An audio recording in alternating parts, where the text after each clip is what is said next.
despidió a su amor. Él partió en un barco en el muelle de San Blas.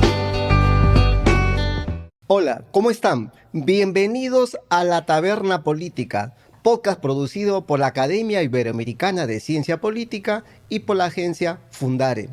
Hoy estamos de visita en la casa de un amigo de hace muchos años y además es un personaje conocido en el ámbito político, pero también en ámbitos multifacéticos de la vida artística en el país.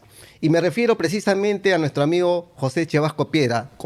Pepe, buenos días, gracias por alojarnos en tu casa el día de hoy. Al contrario, Walter, gracias por la visita y todo el movimiento de tus equipos para poder grabar este podcast, ¿no? Sí, felicitaciones y de verdad, bienvenido. Es cierto, a Pepe Chevasco lo conocemos hace varios años ya, no solamente en el ámbito de la vida parlamentaria, donde ha desempeñado varios cargos, sino también en la vida multifacética del arte. Y el día de hoy precisamente queremos compartir con él datos, información variada, desde su vida personal hasta su vida profesional y política.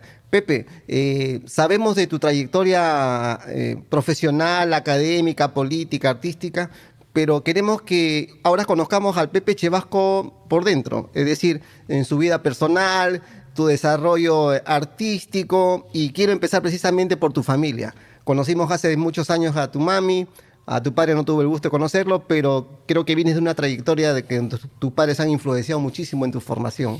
Bueno, y me inspiré en mi padre para los aspectos laborales porque él trabajó en el Senado hasta el año 1968.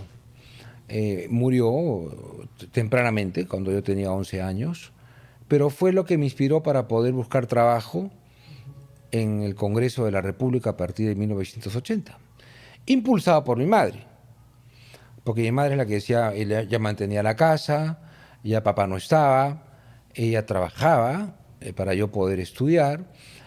Logramos que yo ingresara a la universidad a los 15 años, ella pagaba la mensualidad de la Universidad Garcilaso de la Vega, y es la que me impulsa cuando ya no existía dinero para poder pagar la universidad.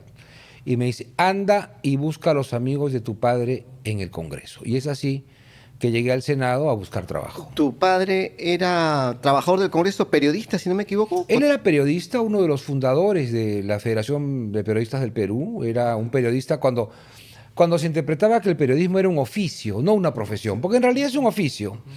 El periodista tiene la sangre, tiene el verbo, tiene la habilidad para realizar crónicas, etcétera. Mi padre era uno de ellos y ejercía el periodismo en el diario, lo ejerció en el diario La Prensa, luego en El Comercio, luego él incursiona también en la política, desencantado del APRA, porque él era aprista, pero se desencanta cuando el APRA forma la alianza con la Unión Odrista. Renuncia al partido aprista y ahí conoce a Julio de la Piedra.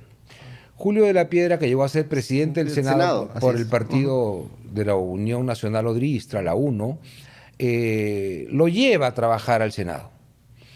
Mi padre trabajaba con él en su campaña electoral. Era quien azuzaba, hacía las arengas, etcétera, era presentador. O sea que se puede decir que la vena política viene tanto de tu padre y la influencia también de tu madre. Sí, sí, sobre todo en la sangre, en el aspecto de mi padre, pero mi madre también, porque su papá, ellos eran del norte, eran de Chiclayo. Mi abuelo, Francisco Piedra, era el médico, entre comillas, del pueblo de Jayanca. Él en realidad era un boticario y curaba sobre la base de hierbas. Me contaba mi madre que todo el mundo lo buscaba al doctor Piedra. Él no era un médico, era un herbolario, digamos, ¿no? Entonces él, con sus habilidades, curaba a las personas, etcétera, etcétera, pero él también pertenecía al partido aprista. En esos años el APRA, la historia lo reconoce, los apristas fueron perseguidos. Entonces mi abuelo con mi abuela y mi madre con sus hermanos huyen de Chiclayo y se internan en Amazonas y llegan a vivir en la localidad de Ocallí, que es un pueblo que está en la región Amazonas, en la parte alta, lindante quizás un poco cerca a Colombia. Entonces ellos ahí, mi abuelo, mi abuela, la familia de ellos, es como apristas, huyen. Entonces en la vena, digamos, que yo tengo, en la sangre que tengo esas dos influencias, ¿no? Tanto de mi papá como de mi mamá. Qué interesante, Pepe, porque a veces uno cree que la política nació de un momento a otro y en tu caso viene de una influencia de tus abuelos. Pero queremos conocer un poco más de tu trayectoria de estudios. La primaria, la secundaria, ¿la estudiaste acá en Lima? ¿En qué colegio? ¿Dónde fue Mira, esa experiencia? yo entré al colegio a los 3 años de edad. Ah, carambas. ¿Por qué? Un niño precoz. Como... ¿Qué pasaba? Yo vivía en los barrios altos, yo nací ahí, ¿no? Vivía ahí. Y vivía junto con mis primas, que eran mayorcitas que yo. Entonces yo vivía con ellas en una casa muy pequeña en Girón Junín, cuadra 12, en los barrios altos. Siempre cerca al Congreso. Sí, a unas cuadras del Congreso. Yo iba y venía y pasaba por el Congreso, ahí tengo varias anécdotas. Pero ellas entraron al colegio primero que yo. Entonces me tocaba ir con mi tía, la mamá de ellas, o con mi mamá, o con otras tías, porque vivíamos un grupo muy concentrado en mi casa, a dejarlas al colegio a ellas.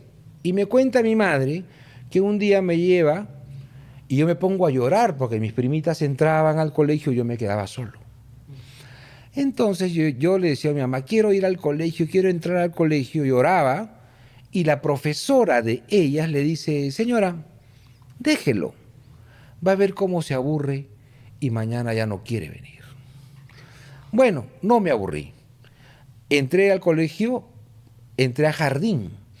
Entonces, yo empecé el colegio muy temprana edad, 3 años, ya a los 4 ya sabía leer, entonces me comenzó a gustar el tema de la academia, digámoslo así, ¿no? Porque era un niño, yo recuerdo que a los 8, 7 años iba al periodiquero, al Canillita de la esquina de mi casa, y me gustaba comprar el Comercio, ¿no? O la prensa. Y yo era un niñito que se echaba en un mueble como el que estás tú, abriendo el periódico La Prensa y comenzando a leer. Ahora, hice la primaria en el Colegio Corazón de Jesús de los Barrios Altos, hasta segundo de primaria, porque ya a partir de tercero era colegio de mujeres y ya no era mixto. Tercero, cuarto y quinto lo hice en el Colegio Rosenthal de la Puente en Magdalena del Mar, de padres salesianos. Entonces tú me veías a los 7 años sí, tomando mi microbús solo, de Barrios Altos hasta Magdalena. En esa época se estudiaba mañana y tarde. Entonces, como no había plata para poder yo comer mi refrigerio en el colegio, yo regresaba al mediodía de Magdalena a Barrios Altos, almorzaba en mi casa y me volvía a ir a las clases de la tarde. Eso fue hasta el quinto de media. Y luego la secundaria la hice en el Colegio Nuestra Señora de la Merced de Ate. Esos son mis estudios, digamos, primarios. Qué interesante. O sea, siempre has sido muy precoz en aprender cosas, en tus experiencias, y creo que a eso un poco coincide o valida lo que tú después has vivido ya en tu experiencia universitaria, porque también has sido bastante joven en la universidad. Ingresé a los 15 años, pero algo que quiero enfatizar es que mi madre trabajaba en una librería, en la librería internacional. Entonces los días sábados, que ella tenía que ir a trabajar, el mediodía, me llevaba a mí a la librería. O sea, que has crecido entre libros. Claro, también. entonces ella vendía libros en el primer piso y a mí me llevaba al sótano de la librería, siempre con mi gaseosa y un paquete de galletas. Entonces yo estaba desde las 9 de la mañana hasta la 1 de la tarde en ese sótano, rodeado de libros. Entonces para mí era algo que me encantaba, porque cogía libros de la Segunda Guerra Mundial, Primera Guerra Mundial, comenzaba a estudiar, y te estoy hablando de antes de los 10 años, porque ella siempre me introdujo la lectura, pero de una manera indirecta, no de una manera directa. Lo que pasa es que en los barrios altos vivíamos en un cuarto. Era una casita de 13 metros, con una sala pequeña, un dormitorio pequeño y una cocina y baño. Entonces en el dormitorio había un foco. Y a mi mamá le gustaba leer. Ella traía de su trabajo, por ejemplo, la revista Selecciones, que antes de votarla, para que no la voten, ella la llevaba a la casa. Entonces ella se podía leer en la noche en su cama y ese foco único que había en el cuarto no me dejaba dormir, me obligaba a leer. Entonces ella leía sus selecciones y yo empezaba a leer mis cuentos. Entonces de esa manera me gustó el leer. Yo cuando entro, por ejemplo, al colegio, ya estaba en tercero y media, tenía 13 años, ya incursioné en la política porque me llegué al Partido Aprista Peruano y tomaba mi microbús de los Moraditos, la 10, hasta Alfonso Ugarte. Entonces, ese ida y vuelta de todas las tardes, y ya los choferes me conocían. Entonces yo subía al microbús y los choferes me decían, Bufalito, siéntate a mi costado. Eran unos microbuses que en el centro tenían un motor grande y ponían ahí unas almohadillas. O sea, ya te conocían por... Ya me conocían porque yo iba y venía al Partido Aprista, claro. ¿no? Yo nunca me inscribí en el Partido Aprista, pero ahí me formaron. Entonces me sentaban al lado de ellos y los choferes me decían, Bufalito, háblanos del APRA. Y yo empezaba a hablarles del APRA, etcétera, etcétera, etcétera. Me dejaban en el Partido Aprista. En la noche cruzaba el Alfonso Ugarte a tomar el carro de regreso a mi casa. Los choferes me conocían, me hacían subir y ya era... Durante 3 años hice ese trayecto hasta el Partido Aprista siendo colegial todavía. Mira, ¿no? qué interesante porque los que conocemos a Pepe inicialmente creíamos que Pepe había estudiado Derecho o era abogado cuando lo conocimos en el Congreso y después nos enteramos que no, Pepe había estudiado Economía en la Universidad Garcilaso de la Vega. ¿Qué tal la experiencia? Porque si Claro. tus primeras pininos políticos, digamos, viene de la secundaria y en la universidad imagino que se plasmó mucho mejor. ¿Cómo fue esa experiencia, Pepe? Claro, lo que pasa es que como yo tenía bastante emoción social y cuando comencé a estudiar, a indagar qué carrera quería seguir, encontré en la definición de economía algo que se asemejaba mucho a lo que yo deseaba. La economía es la ciencia que estudia la distribución de recursos escasos para la sociedad. ¿Cómo distribuye la escasez para que la sociedad se beneficie? Eso me tocó a mí. Entonces comencé a estudiar la carrera de economía. Y quizás hubiera sido mejor estudiar el derecho. Pero entendí de que la economía, bajo una perspectiva de aplicación en la realidad, porque una cosa es cuando tú conoces el concepto académico, teórico, y otra cosa es cuando tú aplicas esa teoría o tratas de aplicar la teoría que aprendiste en las aulas universitarias en la realidad, entendí que la política tiene mucho que ver con la economía. Porque en primer lugar, las decisiones de carácter económico son decisiones de carácter político. Pero por otro lado, también entiendes de que la política y la economía tienen puntos en común. ¿Por qué? Porque se van adecuando a la dinámica de la realidad. Son ciencias que se van adecuando al tiempo histórico, al tiempo que nos toca vivir. Entonces, ese pensamiento economicista también lo apliqué cuando me tocó ya ser oficial mayor del Congreso, teniendo 29 años. Y precisamente en ese proceso de formación académica que tenías, tú estudiabas economía y ya ingresaste a trabajar al Congreso estudiando economía. Sí, yo entré a trabajar al Congreso estando en tercer ciclo de la facultad. Ah, bastante joven. Tenía años? 17 años. Desde los 17 años trabajaste en el Sí, Congreso. empecé a trabajar en el Congreso, y ya lo he dicho en otras veces, limpiando baños y oficinas. Ese fue el trabajo que empecé en el Parlamento. O sea, ¿no tuviste problemas digamos, de ese famoso roche que me dicen los jóvenes, no, ¿qué voy a hacer ese tipo de trabajo? No. Yo fui al Congreso, fui al Senado a buscar al oficial mayor Lizardo Ugarte del Pino. Y mi primer contacto con él me dijo, ¿y tú quién eres? Yo le dije, soy José Chevasco. ¿Y qué eres de Julio? Mi padre se llamaba Julio. Soy su hijo. Bueno, el doctor me abrazó con mucho cariño. Me dijo, yo soy amigo de tu padre. Tu padre te traía de chiquito aquí al Congreso. ¿No sentiste el problema de que te digan vas a trabajar primero con ese tipo de oficio que te... No, es que en realidad, Walter, yo le propuse eso al oficial mayor. Porque él me decía, vente mañana, vente pasado. Entre las idas y venidas, a pesar que yo vivía a unas cuadras, pero necesitábamos el trabajo en la casa.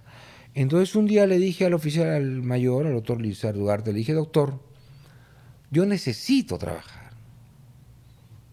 Yo le limpio los baños del Congreso, le dije. Entonces él me dice, ¿qué cosa? ¿Tú estás loco, Chevasquito? ¿Cómo vas a limpiar baños? Tienes 17 años, eres estudiante universitario. En esa época me dijo, eres muy bien parecido. ¿Y vas a limpiar baños? Mire, doctor, le dije, yo puedo limpiar baños a los 17, pero no a los 37. ¿Cómo así? Le digo, porque yo pienso que a los 37 ya tendré una familia, tendré un hogar, ya seré un profesional. Ahora puedo hacerlo, pero quizás más adelante, ¿no? Interesante. ¿Estás seguro? Me dijo Chevasquito. Sí, señor. En ese momento cogió el teléfono, llama a los jefes de los conserjes y le dice, yo participé, bueno, vi el diálogo, ¿no? Te tengo una sorpresa, le dijo el oficial mayor a la persona que recibió la llamada, que era el jefe de conserjes. Bueno, la otra persona le diría, ¿cuál, no? Dijo, tengo aquí al hijo de Julio, va a trabajar contigo. Entonces, ¿qué le contestaría a la otra persona que el oficial mayor le dice? Pero él quiere, pues, ¿qué voy a hacer? Bueno, de eso ya encárgate tú. Y efectivamente, me condujeron ese día donde el señor Carlos Tafur, que era una persona ya de unos 60 años, gordito, cano él, muy cariñoso, y me dijo, tú no puedes limpiar baños, Chevasquito. Le dije, doctor, yo sí puedo, le dije, ¿por qué no? Me dijo, porque acá, me dijo, los conserjes hacen estas cosas, una cosa. Me trató de desanimar, ¿no? Y lo primero que le dije fue, Carlos, le dije, gracias, pero yo ya le di mi palabra al oficial mayor que iba a limpiar y quiero limpiar baños. Y así empecé. Ah, mire, qué interesante, porque cuando muchos de nosotros conocimos a Pepe Chevasco, allá a inicios de los 90, Pepe era uno de los oficiales más jóvenes que habíamos conocido nosotros porque egresábamos de la universidad y nos causaba un poco de inquietud la trayectoria que había seguido Pepe en esos años, porque ser oficial mayor antes de los 30 años, que creo que eso fue en esos tiempos, ya él tenía una trayectoria como funcionario en varios cargos en el Parlamento. Y cuando lo conocimos los que egresábamos de Ciencia Política de la Universidad Federico Villarreal, fuimos en búsqueda de él para que nos dé una oportunidad de hacer prácticas profesionales en el Parlamento, porque es el espacio adecuado para los que ejercemos la ciencia política en esos años, con mayor razón porque egresábamos de esta casa de estudio.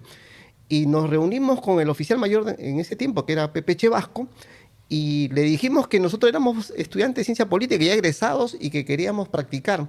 Y él, cuando nosotros precisamente en esos años pensábamos que era abogado, descubrimos que era economista y que tenía una gran afición por la ciencia política y que incluso nos manifestó en aquellos tiempos su parecer sobre la carrera novísima para nosotros, ¿no, Pepe? ¿Te recuerdas esos años? Claro, yo era uno de los críticos, sin saberlo, ¿no? Yo decía, ¿por qué el título del abogado dice Derecho y Ciencia Política? Cuando estos señores conocen de Derecho, pero la ciencia política no tienen, digamos, no necesariamente un abogado es político. Entonces dije, ¿por qué no separamos la ciencia política del derecho? Y algo que conseguimos por iniciativa de ustedes, y es ahí donde creo yo, corrígeme, se crea la primera escuela de ciencia política del Perú. Claro, nosotros veníamos de la primera escuela de ciencia política y nos diste una tarea de investigar sobre ámbitos de participación ciudadana en el país. Claro, porque yo quería formar la oficina de participación ciudadana y no tuve al principio eco entre los directivos del Congreso. Entonces yo dije, no, necesitamos una oficina que permita el contacto del Congreso con la población. y que sobre todo que el ciudadano, la población, participe dentro del Parlamento, porque hay que haber un tema ahí de una relación estrecha, directa, porque el Parlamento en esos años era criticado porque no tenía un contacto con el pueblo, se decía, ¿no? Y es así, es verdad, porque yo lo noté cuando trabajé en el Senado. Por ejemplo, yo veía que llegaban delegaciones del Cusco, de Junín, Huancavelica, a hablar con los senadores y no había un eco por parte de ellos. Entonces no había una oficina intermedia entre los visitantes y los senadores, al menos que los reciba y los escuche. Ujú. Y así me nace la idea de la Oficina de Participación Ciudadana. Así es, eso fue más o menos el año 1994 que a iniciativa de Chevasco crea una oficina piloto de iniciativas ciudadanas que después Así se es. formalizó como oficina de iniciativa el año 95 y que a partir de eso fue una de las oficinas pioneras de la participación ciudadana en América Latina y en el mundo, porque incluso con la visión, digamos, valga la redundancia, visionaria de Pepe, se hizo un trabajo muy arduo respecto a los canales de comunicación que se fueron implementando en el Parlamento Nacional. En esos años de los 90 creo que fue prodigioso en el ámbito de creación de estos canales como el Parlamento Virtual, el cual fuiste uno de los promotores, Pepe. Sí, porque además, mira, cómo es la cosa, ¿no? O sea, esos mecanismos de participación directa Virtual en esos años. y hablando de virtualidad, yo recuerdo cuando se inauguró el Parlamento Virtual, era creo el año 1997. Sí, 96. Es decir, era un parlamento para los amigos, que ahora, bueno, ahora lo pueden ver ustedes en el portal del Congreso del Perú, ¿no? Era una plataforma con la cual la población en todo el país que contaba con internet podría comunicarse con los congresistas, foros de debate, cursos de capacitación, etcétera. Y cuando lo inauguramos, Walter, yo recibí la visita de un líder político prominente. Recuerdo que estaba en mi oficina, era muy temprano, era el 17 de noviembre, creo. Diciembre. Uh-huh. Tocan mi puerta y entra un parlamentario, él prominente, grandote, él, más viejo, mucho más viejo que yo, y se empieza a reír en mi cara. Y me dice, ¡oh, oh, oh, oh! O sea que ahora los mítines van a ser por internet. Así me dijo. Y yo le dije su nombre, no lo voy a decir ahora. Le dije, mira, este parlamento virtual, digo, no está hecho ni para mí ni para ti. Está hecho para tus nietos y tus bisnietos. Porque el parlamento en el futuro va a tener que usar la tecnología para poder unificarse, porque las distancias geográficas son muy grandes. Entonces, lo que va a permitir este Parlamento, le dije, es reducir las distancias geográficas para podernos comunicar entre las personas y las instituciones.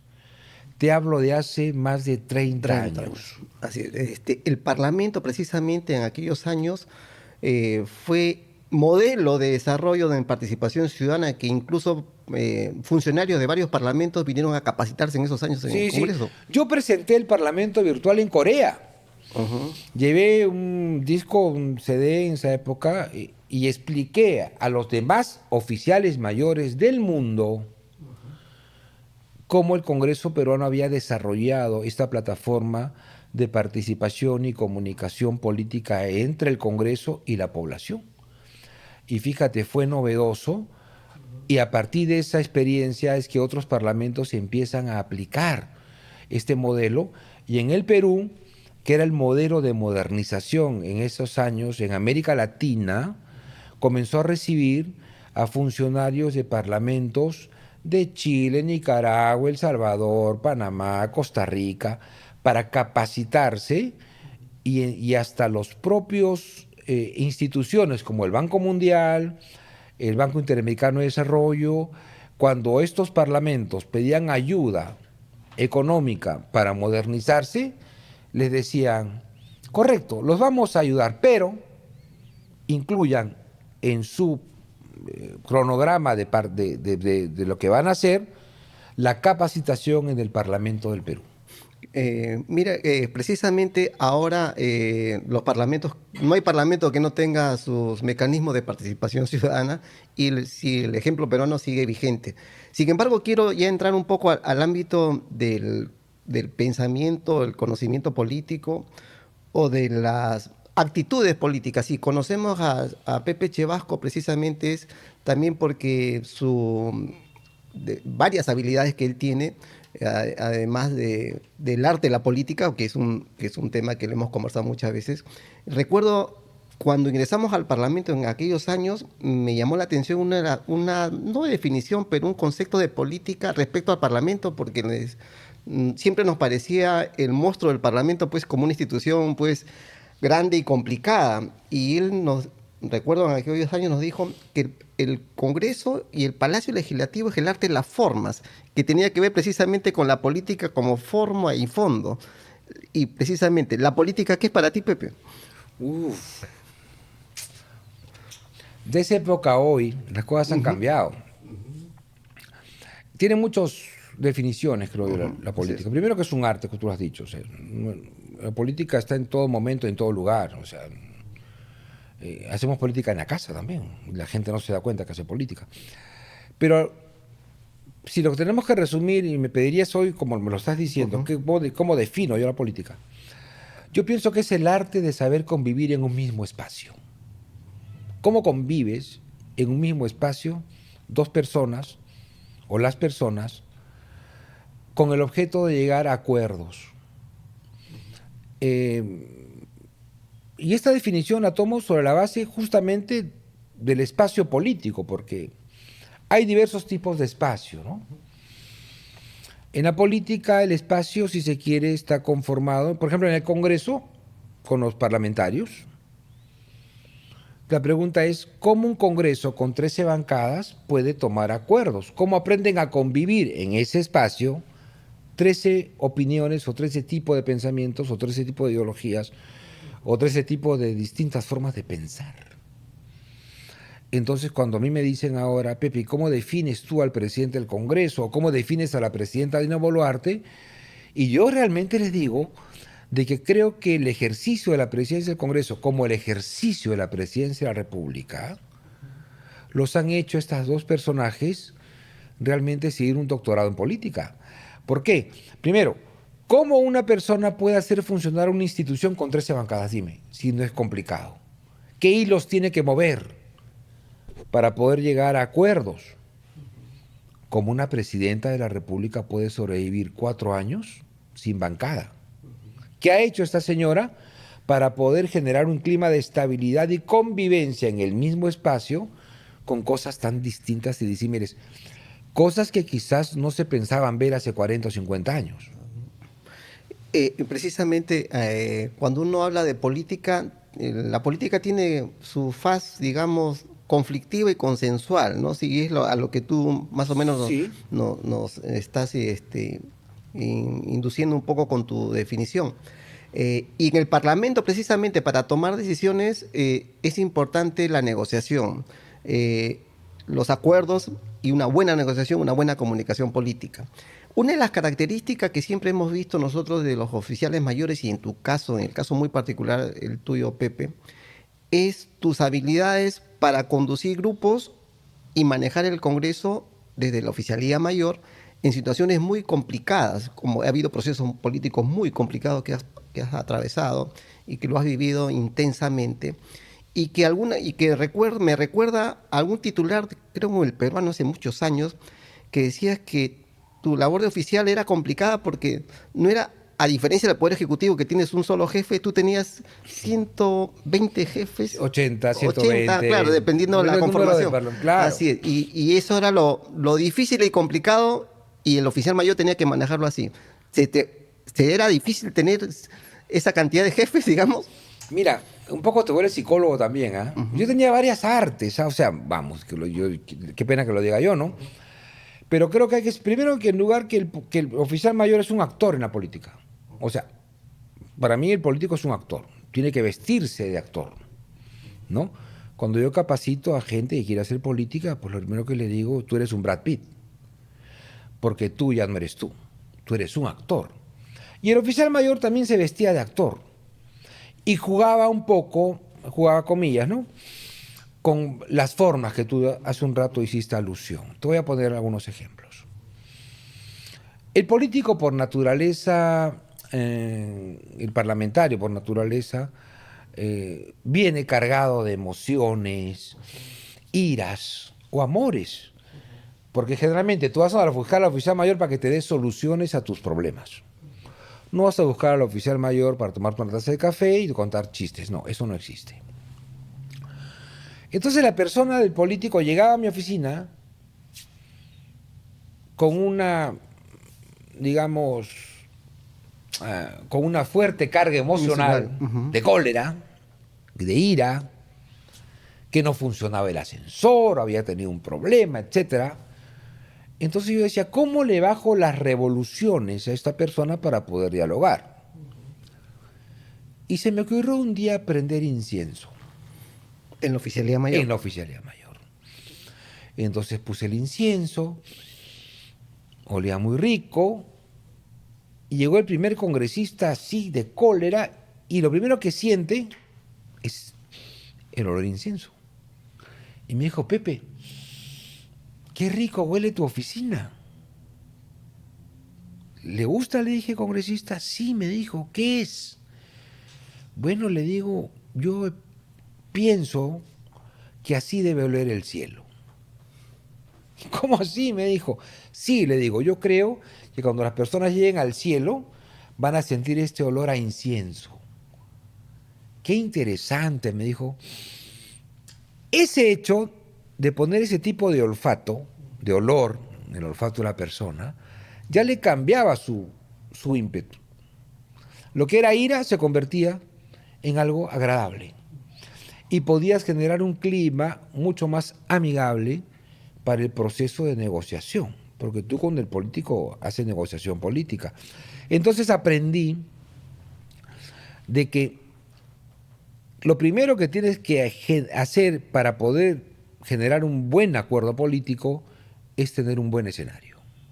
O sea, la locación ayuda mucho al proceso de negociación. Ahí aprendí con los años al uso de la comida, por ejemplo, en el tema del proceso de negociación.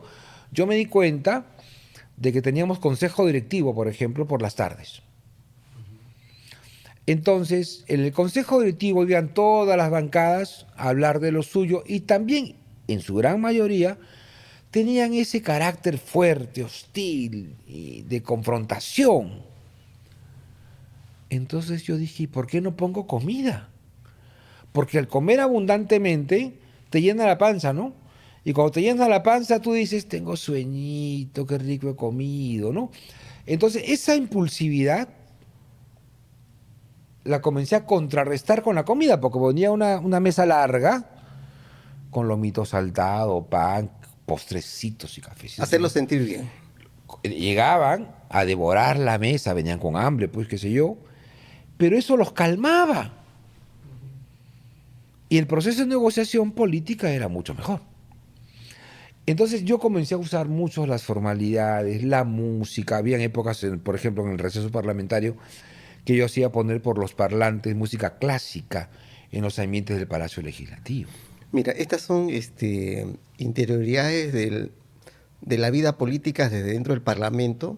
Quizás los que estudiamos la política a través de la ciencia política, lo estudiamos en cursos de estrategias, tácticas, ¿no? O sea, psicología política, o sea, hay una serie de disciplinas que te dan herramientas, ¿no? para ser eficaz en la política y que tú empíricamente la usaste ya tiempo atrás en el Parlamento. Claro, por ejemplo, mira, cuando llegaban las marchas de construcción civil, verano, sol, gente que caminaba cuadras de cuadras para llegar al Congreso y hablar con el presidente del Congreso. Llegaban a la Plaza Bolívar y yo lo que hacía, antes de que ellos hablen con el presidente del Congreso, era invitarlos a mi oficina. Primer impacto, aire acondicionado. La gente que lleva calurosa, sofocada, aire acondicionado. ¿Una gaseosita? Claro, doctor, gaseosita. ¿Un sanguchito? Doctor, gracias. Mira, y yo también mandaba gaseosas a los de la Plaza Bolívar. cajones de gaseosa para que la gente se refresque y ya no me haga bulla. Pero, o sea, ¿consideras natural, normal las movilizaciones como parte, Me parece bien. como parte de las presiones políticas? Es lo normal. Lo importante es darle a esas movilizaciones un ambiente adecuado para que griten con comodidad. Porque lo primero que hacían era romperme las bancas de la Plaza Bolívar.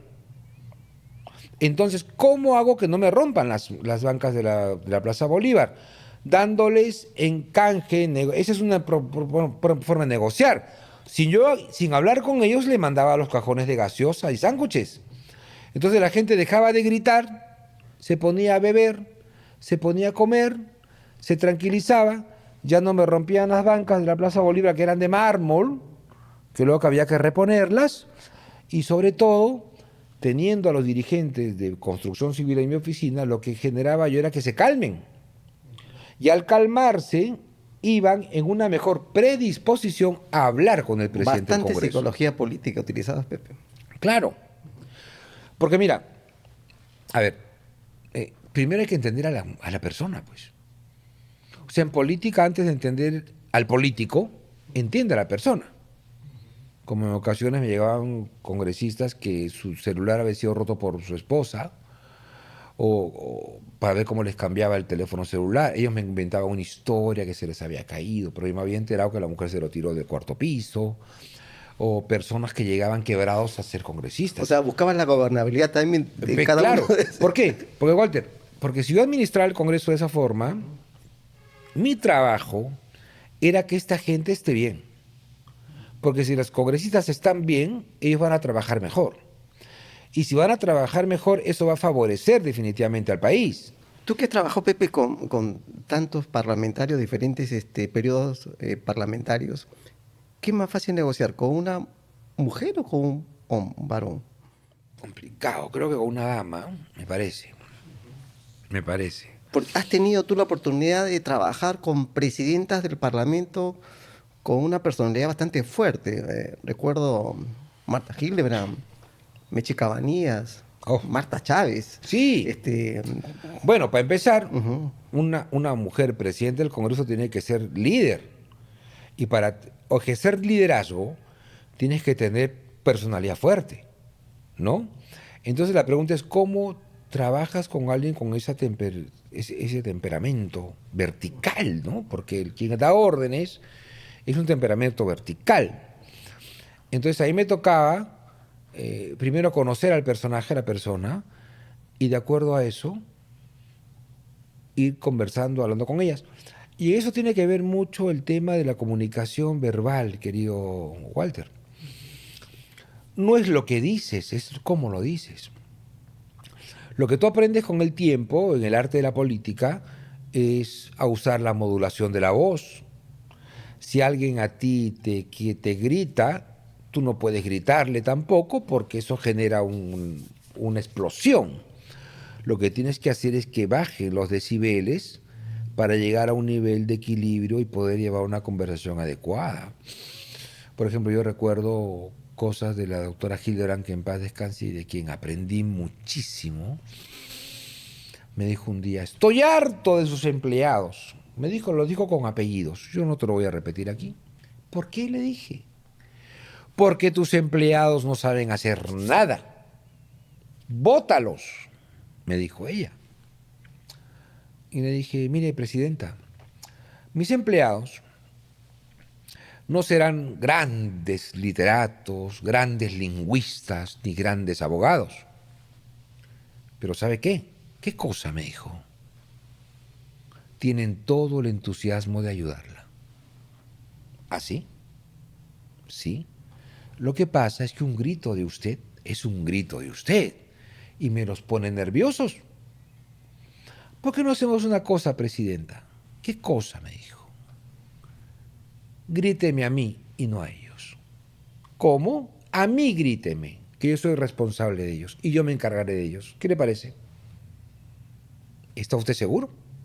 Sí, a mí me grita. Bueno, pues así será. Se dio media vuelta, se fue. Y efectivamente, conversé con mis empleados, les expliqué qué había sucedido. cada vez que ella me gritaba, yo le había dicho que iba a mandar un memorándum a los empleados, cosa que cumplía, pero no se ejecutaban. De manera de que se buscaba la manera de que yo me convertía en un pararrayos para que los rayos de la presidenta no vayan hacia ellos, sino vayan hacia mí. Yo los, de alguna manera, los neutralizaba y luego en otras formas yo le llamaba la atención a estos chicos. Entonces, tú lo que tienes que buscar cuando tratas con una persona con poder es efectivamente cómo las formas hacen de que esa impulsividad, esa agresividad quizás de momento, impulsividad que tienen las gentes, pueda ser administrados, ¿no? Yo eso lo he visto mucho en el hemiciclo, cuando habían líos, se agarraban a gritarse y todo lo demás. La gente, yo observaba el lío. La gente me decía, ¿cómo mantienes la calma en el momento en que un congresista sube al estrado a hacer escándalo? Bueno, le decía, primero, yo no puedo estar dentro del problema, porque yo debo ser la solución. Y si me meto al escándalo, pues ya soy parte del problema.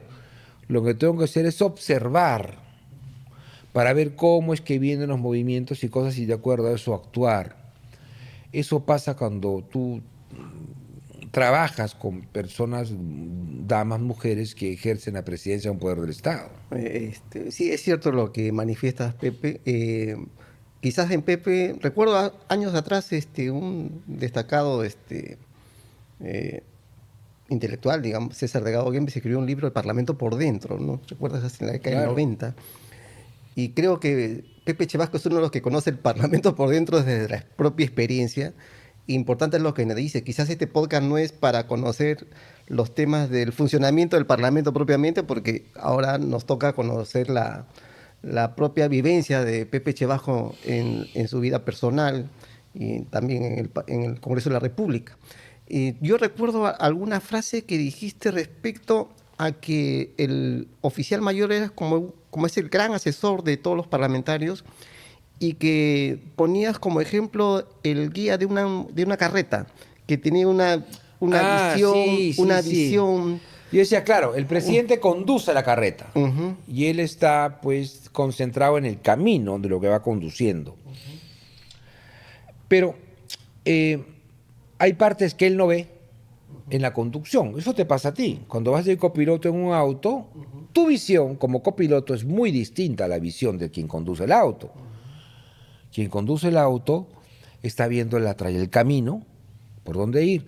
Pero tu misión como copiloto es decirle al piloto lo que él no ve. Entonces, ahí se complementa la visión. Y el oficial mayor hace lo mismo. O sea, lo que hace es el vigía, es el copiloto del presidente del Congreso. Porque él a veces tiene una visión y una lectura política de las cosas, pero como oficial mayor te toca evaluar un poco el impacto de las decisiones que él va a tomar. Porque el oficial mayor, como funcionario de carrera, estoy seguro, me ha tocado, he visto cosas que un presidente las quiere hacer que ya las han querido hacer otros. Y tengo la memoria institucional de manera de decirle, señor, esto no funciona así, funciona de esta manera. Porque la política en realidad también es como un juego de billar, ¿no? La persona que va a tomar la decisión, que tiene el taco en la mano, evalúa cuál va a ser el impacto de la bola blanca respecto al resto de bolas que están en el escenario y comienza a rotar toda la mesa, evaluando escenarios, por dónde va a ser mejor el tiro hacia la bola blanca. Una vez que evaluó todo el escenario, recién juega en función a los impactos que va a tener esa bola blanca sobre el resto de la bola o el resto de actores del escenario de la política. Bueno, interesantes son estos testimonios de Pepe, pero ahora quiero entrar un poco al otro ámbito, no del arte de la política, sino el arte de la música. Quizás no todos conozcan estas habilidades, este arte que lo ha caracterizado a Pepe hace muchos años, pero que a veces no ha sido tan público, que es el arte de la música. Pepe Chevasco es un hombre dedicado también a la música, no solamente al canto, porque también canta bien, imita bien también algún personaje de los artistas de estos tiempos, y también en el arte de tocar instrumentos. O sea, los que lo conocemos a Pepe, hemos ido alguna vez a algún concierto con su banda Cuestión Previa. Y uno diría, ¿cuestión previa qué? Va a ser, hay temas parlamentarios, ¿no? O sea, es una banda que ya tiene varios años y que qué mejor que el mismo Pepe nos cuente.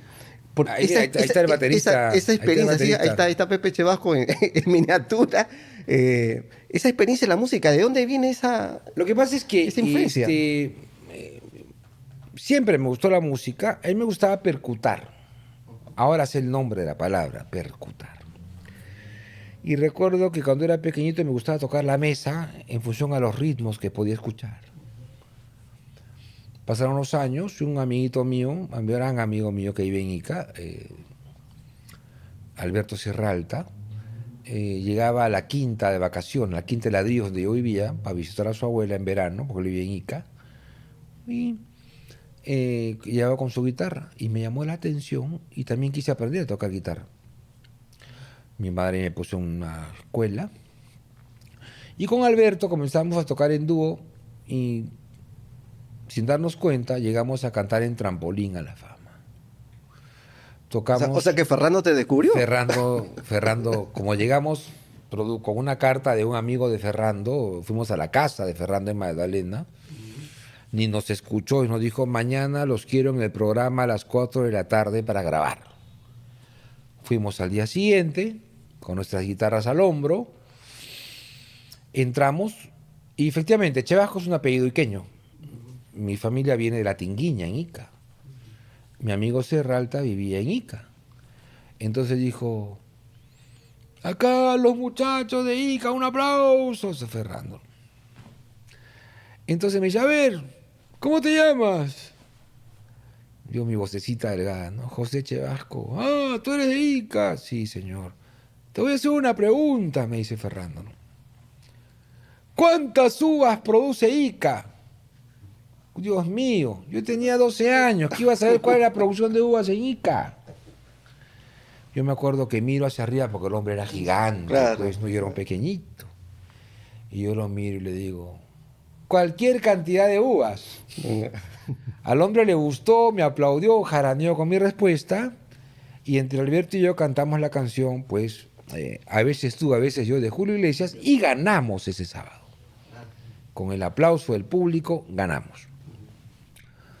Bueno, todo el mundo vio el programa, en mi colegio también lo vieron, el padre director lo vio y me dijo, a ti que tocabas guitarra y cantabas. Me llevó a la estudiantina, ya tocaba en el coro guitarra y cantaba también. Entonces, en esas épocas también yo tenía un amiguito que le gustaba mucho la música, Fernando Ángeles. Y formamos una bandita chiquita en el barrio, con guitarras de palo. Mi amigo era muy curioso en la electrónica, en los micrófonos y esas cosas. Y con un tío mío que ya falleció, José Nebel Dávila, y era psiquiatra y trabajaba en el pabellón de salud mental del Hospital Santa Rosa. Entonces, cada Navidad nos llevaba al hospital para celebrar la Navidad con las personas enfermas de la salud mental. Entonces nosotros tocábamos y los chiquitos enfermitos bailaban con las enfermeras. Y así me incursionó en la música. Entonces terminamos la secundaria y Fernando me dice, Pepe, ya vamos a terminar el colegio, hagamos música. Y yo le digo, pero Fernando, tú tienes plata, le digo, para hacer música, porque hay que tener dinero. Yo no tengo plata, lo único que tengo es cerebro, le dije. Y él se dedicó a la música y yo me dediqué a estudiar. Pasaron los años, yo era oficial mayor, y fui invitado creo que a un matrimonio. Y vi una orquesta espectacular, enorme. Tocaba muy bonito. Agudizo mi mirada y mi amigo Fernando estaba en esa orquesta. Entonces me acerco. Oye, gordo, le digo, Pepe, traes acá. Pepe, esta es mi orquesta. Mira, se debía dedicar a la música. Me invitó a subir al escenario, me dio una guitarra, toqué y canté con él. Estamos hablando de la década de los 90. Estamos hablando 91, 92, por ahí, 93, o 94. Terminó la actuación y le digo, Cholo, ¿por qué no? Me dice, ¿por qué no hacemos un grupito? ¿Tú crees? Le dije, claro. Y efectivamente, en ese año creamos Cuestión Previa. Fernando no trabajaba en el Parlamento, él tocaba teclados, pero el resto de integrantes de la banda eran empleados del Congreso. Entonces ya incursionamos en el rock de los 80 y comenzamos a hacer música. Yo tocaba en una orquesta después de Juan Costa. He tocado para Luaus. Hay fotos, hay evidencias de que yo tocaba ya la batería, porque me metí a estudiar batería y percusión. Un presidente del Congreso, Carlos Ferrero, me criticaba, me decía, ¿cómo es posible que un oficial mayor con rango de ministro esté tocando en los pubs? Bueno, le decía, doctor, pero es un arte, o sea, yo... Y te juro, yo soy de los músicos que voy, toco y me retiro. No soy de libar licor, esas cosas a mí no me gustan, pero definitivamente la banda Cuestión Previa comenzó a tocar en pubs, en discotecas, por temporadas, y hasta que conocí también a Fer de Maná, quien me logró escuchar una oportunidad y me dijo para que lo acompañe a un concierto en Arequipa, cuando estuve en el Perú hace muchos años. Lamentablemente no pude ir porque justo me convocaron nuevamente para ejercer la oficialía mayor del Congreso. Y ya no pude ir porque él me dijo, sería bueno inclusive hasta que puedas acompañarme en nuestras giras que tenemos en Los Ángeles, ¿no? Porque la voz que yo, o el timbre que tenía, no sé si lo mantenga todavía, era muy similar al Fer de Maná, por eso que nuestros conciertos eran... Son un tributo que hacen. Son tributos al Grupo Maná de México, ¿no? Y es un poco la música que también yo lo veo también como parte de la política, ¿no? ¿Porque te vuelve más sensible la música?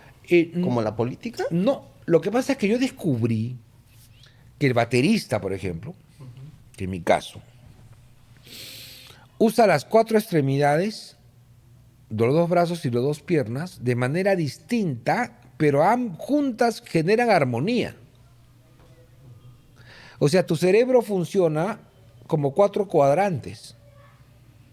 Tocas el ritmo con 2 manos y el pie hace una cosa, el otro pie hace otra, y ambos brazos hacen también otras. O sea, son movimientos distintos que al juntarlos generan la armonía.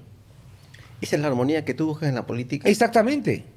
Porque cómo tú logras armonizar diferentes partes que funcionan distinto en el mismo tiempo y en el mismo espacio. Ese es el arte en la política. ¿Cómo llegas tú en esa dinámica, en ese movimiento que aparentemente es discordante? ¿Cómo haces la armonía? Y eso pasa todo el tiempo. Pasa con los planetas. Cada planeta tiene su movimiento de rotación en su eje, pero una armonía con el resto de los planetas. Cada uno tiene su autonomía, su propia toma de decisiones. Pero esas decisiones que tomas tienen que estar en armonía con el resto de los planetas, con el resto de organismos o personas. Y ese movimiento dinámico, ese equilibrio en movimiento, yo le llamo equilibrio dinámico, es el que genera la estabilidad. O sea, la estabilidad no es estática, la estabilidad es dinámica. ¿Cómo logras estabilidad en movimiento? Cuando caminas, ¿estás en equilibrio o no? ¿Pero estás en movimiento? También, porque te mueves. Pero ¿cómo el movimiento te genera equilibrio? No te caes. Bueno, esas son reflexiones interesantes que nos dice Pepe, y me llama un poco a la reflexión precisamente sobre el arte de la política, el arte de la música. Leía hace poco, bueno, cuando uno lee a Aristóteles, cuando dice que el objetivo también de la política tiene que ver no solamente con el bien común, sino la búsqueda de la felicidad. Y lo mismo decía el expresidente uruguayo Mujica, ¿no? Que la política hay que verlo también como búsqueda de la felicidad y como que se ha perdido el norte. Y cuando me hablas un poco de estos temas que tienen que ver con la armonía del ser humano en general, ¿no tiene que ver un poco también con esa búsqueda de felicidad? Bolívar también lo dijo. Dijo, el buen gobernante es aquel que busca la felicidad de su pueblo. Y tiene razón. Mira, yo parto de lo siguiente. El metro en el mundo se crea a finales del siglo XVIII, XIX. 1800 y pico fue el primer metro en Inglaterra. En el Perú, el metro llega más de 100 años después. Entonces, yo esto lo complemento con la siguiente reflexión. Más tiempo estamos muertos que vivos. ¿No? Mi madre murió a los 87 años. Afortunadamente, tuvo la oportunidad de ver una sociedad de bienestar cuando estuvo en los Estados Unidos.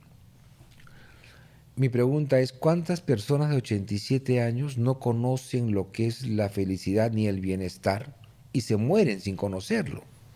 La gran mayoría. Entonces, ¿eso qué me hace reflexionar? De que el gobernante tiene que buscar el bienestar, la felicidad de las personas. Y no es justo que la gente se muera sin conocerla, solo por la ineficiencia del gobernante. Dime, ¿cuántos gobernantes tuvo el Perú entre la creación del primer metro en el planeta hasta Alan García en el 2011 o 2016? ¿Cuántos? ¿Y acaso no conocían que existía un metro que beneficia al transporte de la sociedad? ¿Acaso no vieron en otros países avances y no se aplicaron acá? Eso no es justo. Es importante lo que mencionas, Pepe. Justo me hace recordar, hace unos meses estuve en Madrid y me quedé sorprendido del ver que el metro de Madrid empezó a construirse en 1917. Claro. Y el metro de Madrid es impresionante, ¿no? O sea, y nosotros estamos años luz de esto, y sin embargo, como bien mencionas, nuestros gobernantes, algo está pasando en nuestra élite política ¿Qué pasó, hermano? que hay un desfase entre la realidad y la necesidad, ¿no? En busca del bienestar. Y eso precisamente me lleva a la otra pregunta, como ya en la parte final de nuestro programa, Pepe, respecto a la vocación del político.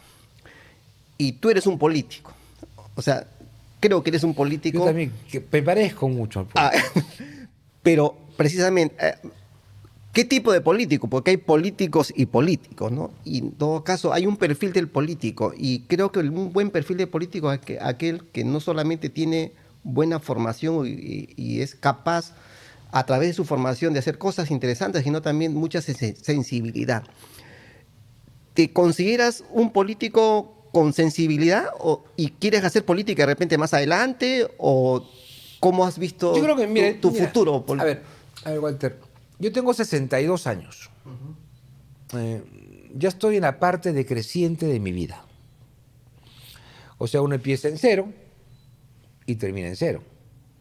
Sube la curva, cuando tienes 15, 20, 25, estás aquí en la parte superior de la curva, estás en todo tu esplendor y tu fuerza. Luego de los 25 vienen los 30, los 35, los 40, los 50, los 60 y te mueres. O sea, de 0 a 0 es la curva.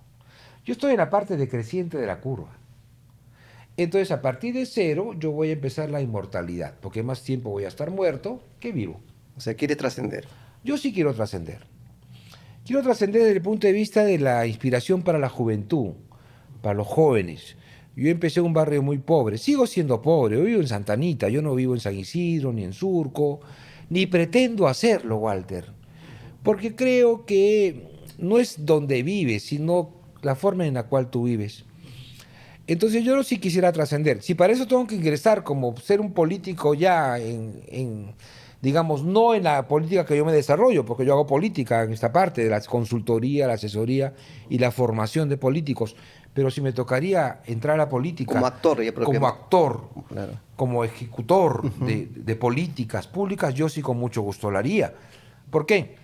Porque ya a mi edad, esta edad te lleva a ser reflexivo. No sabio al 100%, pero algo de sabiduría ya tienes. Entonces sí me gustaría ejecutarla para el beneficio de las personas. Y yo soy una persona que siempre ha tenido una visión de largo plazo, ¿no? Antes de la entrevista yo te decía que ya me compré la cama de hospital, ¿no?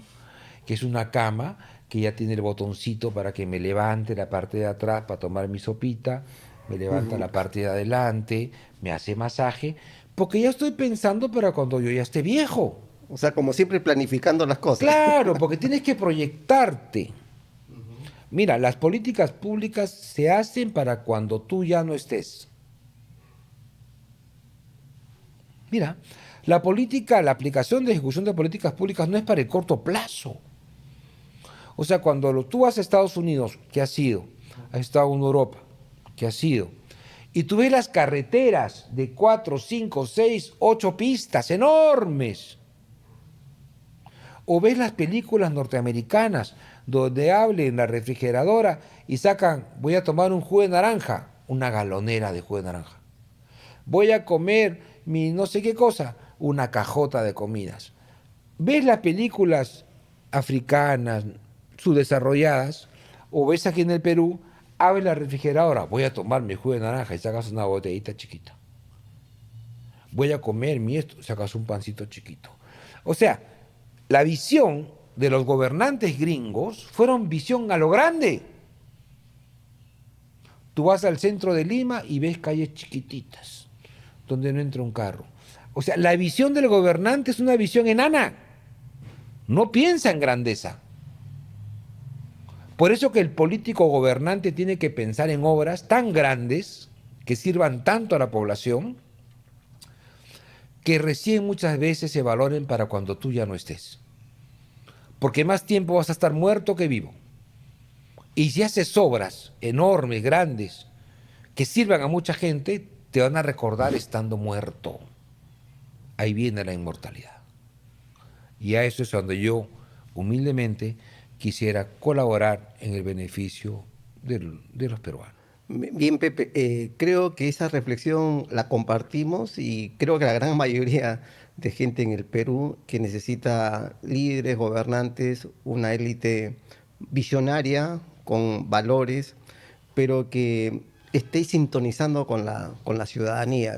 Esa es una parte que falta. Esperemos que lo que vaya a suceder en los siguientes meses, años, sea lo mejor para el país. Necesitamos actores políticos con capacidad de liderazgo, con valores y con esa capacidad visionaria de hacer política. Esta no es una plataforma para lanzar candidatos, no lo es. Ahora estamos conociendo la vida personal de Pepe Chevasco, porque la política no solamente, volviendo al tema inicial, no solamente es forma, sino también fondo. Y creo que lo que uno ve del político tiene que ver lo que presenta en el mensaje, pero también va de la mano con la trayectoria de vida. Esto es un caminar en conjunto y creo que eso es lo que el ciudadano debe ver. O sea, el personaje político no solamente por la carrera de repente muy exitosa que tiene, sino también por la trayectoria de vida que ha llevado en sus años, no solamente académicos, sino personales, familiares, y que creo que eso muestra de mejor manera a los personajes de la vida política en el país. Pepe Chevasco, dejamos la última parte de la entrevista para que Walter, agradecerte la invitación a estar en una taberna y agradecerte que hayas venido a mi casa y felicitarte por este tipo de iniciativas, ¿no? Yo creo que en este mundo donde la comunicación es en tiempo real, es muy visual, es una comunicación que va de la mano con el tiempo cronológico, minuto a minuto, va a servir para que personas que tengan ese deseo de poder hacer política lo hagan bajo el punto de vista, primero, de una gran emoción social para poder hacer cosas. No todas las personas que están en política son políticos. En ese perfil. Así es. ¿No? Hay muchos parlamentarios que están en el Parlamento, pero no son políticos. Hay otros que llegan porque la vida los llevó así, pero lo más importante es que un político se forme.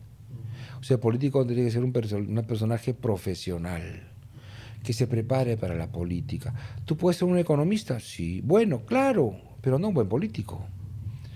Entonces, este tipo de iniciativas como las que tienes con tu taberna, Y no hemos tomado nada, ¿verdad? No Así te he es. invitado nada para brindar, a pesar de que se llama taberna. Está pendiente. Mira, Pepe Chevaco es un tacaño.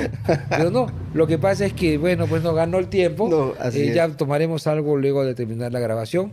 Y pues felicitarte en este, entiendo, tu tercer podcast, ¿no? Así es, el tercero, así es. Y espero que sean 300, 3000 podcasts. Muchas gracias, Pepe, por tus palabras y creo que esta es una forma de comunicar en política, porque la política es cultura, tiene de social, tiene de arte, tiene de ciencia, es decir, es multidisciplinaria. Así que, bueno, nos vemos en el siguiente programa, La Taberna Política. Muchas gracias.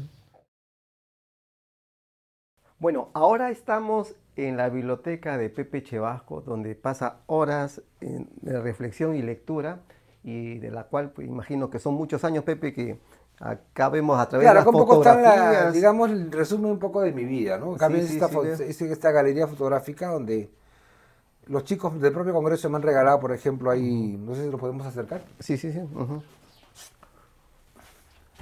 Por ejemplo, la foto aquí más longeva, digamos, que es esta, ¿no? Yo que tengo... En el Senado. Este es ¿no? en el Senado, estaba con el doctor Osterling, mi jefe, el ex oficial mayor Enrique Deza, y dos senadores más, el Torres Vallejo y el de Acción Popular, no me acuerdo su apellido. Pero en esta época Osterling me dice que yo iba a ser el oficial mayor del Senado.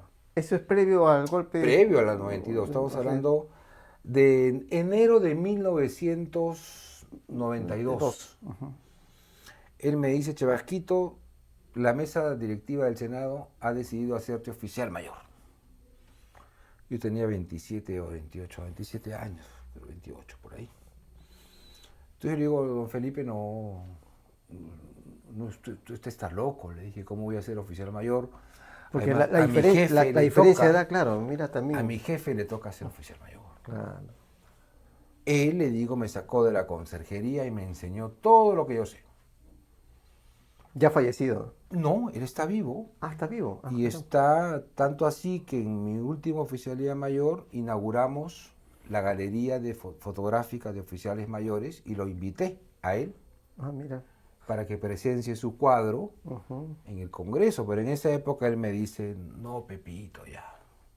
Bueno. Ya don Enrique terminó. Y en este caso, Pepe, acá tenemos, bueno, hay una variedad de fotos de donde estás de oficial mayor con varias mesas. Claro, aquí ya soy oficial mayor en el CCD. CCD, ajá. No, y acá estoy pues con varios presidentes, ¿no? Acá estás con Abugataz, si no me equivoco. Abugataz, acá está Paniagua, Luz Salgado, Yoshiyama, cuando se elaboró la Constitución del 93. Son varias, Son varias etapas, ¿no? Pero esto nunca se concluyó. Porque me dice, el 3 de abril de 1992 se instala el Senado y Osterling me dice, el lunes tomas la oficialía mayor, Pepito. Nunca llegó el lunes, porque el 5 de abril, que fue domingo, fue el golpe de Estado. Pero, sin embargo, pasaron meses después y te convocaron. En el año 93 te convocaron, ya me nombran, me convocan porque hubo un trabajo también dentro del Congreso. Y aquí sí está mi madre, acá estoy con Fer de Maná. Claro. Acá estoy mucho más subpeso, claro, más joven, acá estoy cantando. Acá estoy cuando dictaba clases en la maestría de la UTP, ¿no? Mi madre, acá también me incursioné pues en la cocina. Sí, pues un tiempo estuviste... Con 69, 69, sí. Acá estoy con Oscar de León, acá estoy con otro vicepresidente del Congreso, ¿no? Bueno, acá está mi firma en la Constitución. La del 93. La del 93, ¿no? Caramba. Y algunos personajes que para mí me inspiran, como Kennedy, Einstein. Parece mentira, pero claro, también son pensadores ahí van a ver intelectuales. A los tres chiflados, que es mi parte humorística, digamos. Porque... Sí, por allá veo hasta una corrida de todos los Pepe Chevasco. Ahí dice Pepe Chevasco, torero, pero en realidad me costó 100 pesetas en España para que pongan mi nombre ahí como torero, de torero. Pepito, y veo que estás leyendo, este es un último libro que estás... Estuve en la Feria del Libro, mira lo que he comprado. Mira. Ya me leí el libro de Oviedo. Inspirador. Caso Oviedo. Sí, yo creo que hay que leerlo. Hay que leerlo. De la Federación Peruana de Fútbol. También terminé de leer de El arte de la seducción. Sí. De Robert Greene. Claro, es el de las leyes del poder, las 48 leyes del poder. Así es. Esto lo compré del Fondo Editorial del Congreso, que está pendiente, aún embolsado. Y estoy leyendo ahora la historia de Roma en 21 mujeres. Ah, carambas. Interesantísimo el libro porque te cuenta cómo la mujer influye en las decisiones políticas, En el poder, ¿no? pero no la muestran a la mujer. Ujú. En este libro lo que se trata... Este es un tema pendiente, Pepe, de conversar, Sí. porque sí, yo también he visto bibliografía interesante respecto a la influencia de la mujer en la toma de decisiones de grandes gobernantes. Claro, o que los llevan al triunfo o al fracaso, Ajá. ¿no? Entonces acá, Esta estas son mujer- mujeres estrictamente romanas, ¿no? Ah, claro, Desde eso- la eso. primera que llama la atención, que es Ercilia, Ujú. ¿no? La que da origen justamente a la creación de Roma, Ah, ¿no? Ercilia es la que influye para la formación de Roma, con su esposo Locumón, ujú. que luego se cambia de nombre. Interesante. Entonces dan una serie de incentivos para que Roma se pueble. Entonces, era una ciudad muy pequeña, de 100 personas primero, luego va aumentando, pero ahí viene la estrategia de cómo los pueden llamar a mujeres para que se reproduzcan y la población romana crezca. ¿No? Ahí viene el famoso pues rapto de las Sabinas, que la historia lo identifica muy bien, y es el secuestro de mujeres para obligarlas a casarse con los primeros romanos. Y me trae esa colación de, de mujeres famosas que han acompañado a sus esposos, desde Platón o Sócrates, Napoleón y una serie de personajes que pues... Claro, está Cleopatra. Claro. Y a Cleopatra la define muy bien aquí en El arte de la seducción, Robert Greene. Habla de las artes que ella tenía, ¿no? Para conquistar tanto a Julio César como pues a Claro, Marco Antonio. además de ¿no? una mujer culta, ¿no? Más de 5 idiomas, políglota. Exactamente, Claro, sí. muy joven Joven, cuando se ajá. conoce, y sobre todo la manera en que César conoce a ella, ¿no? No tenía cómo penetrar y a conocerlo, porque llega Julio César a conocer Egipto y ella quería conocerlo a Julio César. Entonces se le ocurre a ella, por intermedio de un mercader, hacerle llegar un regalo. Y este regalo consistía en una gran alfombra. Entonces le comunican a Julio César que había un mercader que le había traído un regalo y que se podía pasar a entregárselo. Lo autoriza, entra él cargando su alfombra gigante, pone la alfombra sobre el piso, hace rodar la alfombra, y dentro de la alfombra estaba Cleopatra semidesnuda. Así llega Cleopatra a conocer a Julio César, lo encanta. Claro. Bueno, Y lo demás ya conocemos. Y después ya conocemos la historia hasta con Marco Antonio que se muere por Así amor, es. ¿no? Etcétera, etcétera. Entonces, esta es parte de yo... De tu espacio paro- de lectura y reflexión. Sí, la verdad que sí. Uso Sí. las madrugadas, las noches para poder leer. Y como me encanta subrayar los libros, habrás visto, con el propósito de memorizarme algunas cositas, ¿no? Ah, qué bacán, Pepe. Aprovechando, ¿podemos conocer dónde está tu batería? Ah, vamos a ver mi suerte Ajá. de música, claro, con Bacán. mucho gusto. Aquí.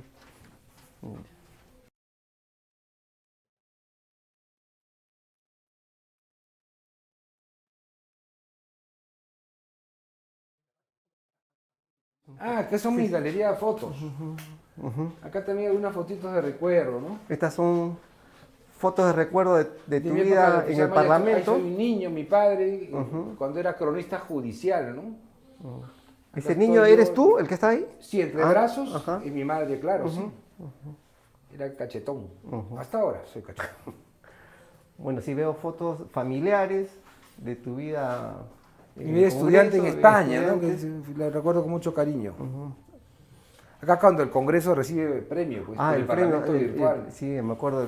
Sí. El 17 punto Sí. tal. Sí, sí. Fue uno de los Sí, me acuerdo de esos. premios que Por recibió el Congreso en esa Virtual época, Peruano, ¿no? sí. Acá, vamos a... Ahora vamos a la parte de la música.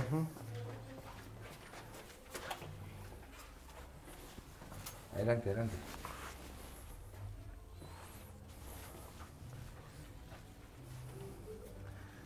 Como ven, ahí están todos mis instrumentos. O sea, acá es el lugar de tu inspiración ya musical. A veces pongo música y practico, ¿no? Ya tiempo que no toco la batería. Pero si gustan, puedo dar A ver si algunos puedes acordes por ahí. a unos acordes en tu batería. Estas baterías, Pepe, son especializadas, ¿no? Es cualquier batería. Claro, o Son- sea, aquí lo importante es primero los tambores, los tones, Son diferentes, el sonido depende del aro, ¿no? De los tones se llaman. Y otra cosa muy importante son los platillos. O sea, son platillos de aleación que no son baratos. Lo digo porque estos son platillos de estudio, que si tú ves tiene dos colores. Entonces, entonces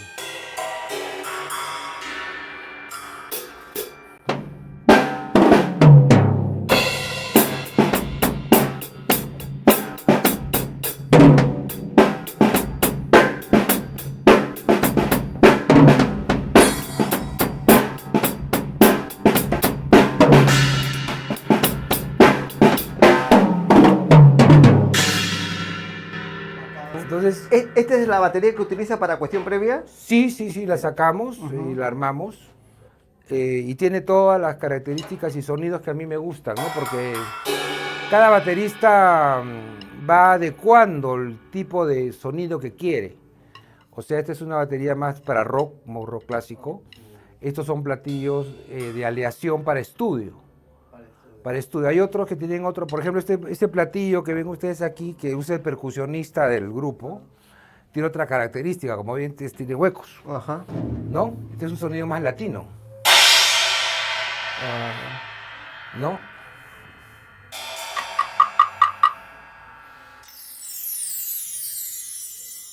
O sea, en realidad todo es musical, todo emite un sonido. Cuando tocas una puerta, una ventana o una botella, emite un sonido. Ya es tu arte, tu habilidad para poder convertir ese sonido en armonía y se convierta en música, y en música agradable, ¿no? Entonces, Qué lindo arte que tiene Pepe. Es bongo, que es... estas son las bongos, estas son las tumbadoras. ¿También tocas parte de esto? Sí, también. A ver.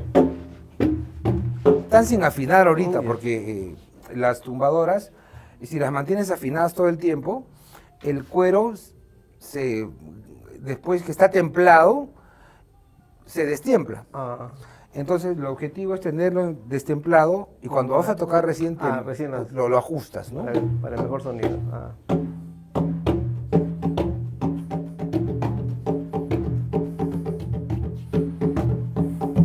Llevas la música en la sangre, Pepe. Claro, porque en realidad el político, creo yo, tiene que tener un ritmo, una armonía en su discurso, en su forma de actuar, en su forma de pensar. Entonces, si tú sabes combinar bien las diferentes cosas, llegas pues a ese equilibrio que te conversamos en la entrevista que tuvimos, ¿no? Claro. Este es Pepe Chevasco, el hombre multifacético, no solamente en la política, sino también en el arte. Y la música es la mejor expresión. Sí, Él sí. haciendo sus tributos a Maná. Ahí está. Esperemos en algún tiempo no muy largo que podamos asistir a algunos de tus conciertos, Yo soy Pepe. encantado, pues, te invitaremos en primera fila. Gracias, Walter. Ok, gracias, Pepe. Nos vemos, chicos. Cuídense.